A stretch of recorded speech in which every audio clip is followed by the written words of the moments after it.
Welcome to Sravani's media. సాధారణంగా గతంలో రాజకీయాల్లో మహిళలు కాస్త సైలెంట్ గా ఉన్నారు.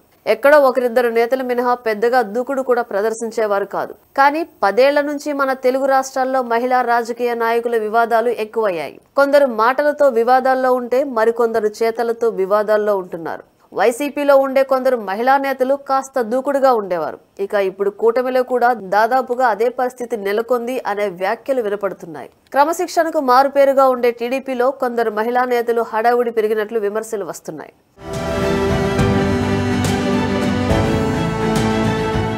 మీడియాతో మాట్లాడే విషయంలో వివాదాల్లో ఉండటం ఒకటైతే, గెలిచిన మహిళా ప్రజాప్రతినిధులు నియోజకవర్గాల్లో అవినీతి కార్యక్రమాలకు పాల్పడుతున్నారనే విమర్శలు వినపడుతున్నాయి. కుటుంబ సభ్యులకు పెత్తనం ఇవ్వడంతో వాళ్ళు చెలరేగిపోతున్నారు. ఉత్తరాంధ్రలో ఓ మహిళా నేత ఇటీవల వివాదాల్లో ఎక్కువగా ఉంటున్నారు.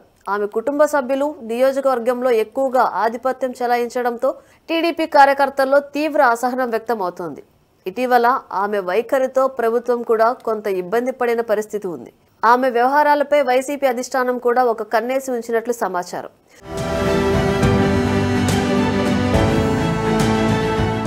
ఇటీవల పార్టీ అధిష్టానం నుంచి హెచ్చరికలు వెళ్లినా సరే ఆమె వైఖరిలో మార్పు రావడం లేదని విమర్శలు సైతం వస్తున్నాయి.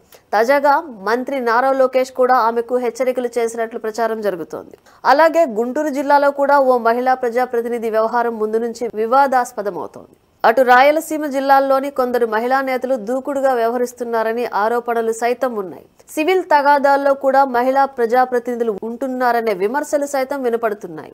ఎప్పటికప్పుడు పార్టీ అధిష్టానం వీటి గురించి హెచ్చరిస్తున్నా సరే వారి వైఖరి మారడం లేదనేది టీడీపీ వర్గాల్లో వినపడుతున్న మాట. వారు నష్టపోవడమే కాకుండా పార్టీకి కూడా తీరని నష్టం చేస్తున్నారని అధిష్టానం గుర్రుగా ఉన్నట్లు సమాచారం.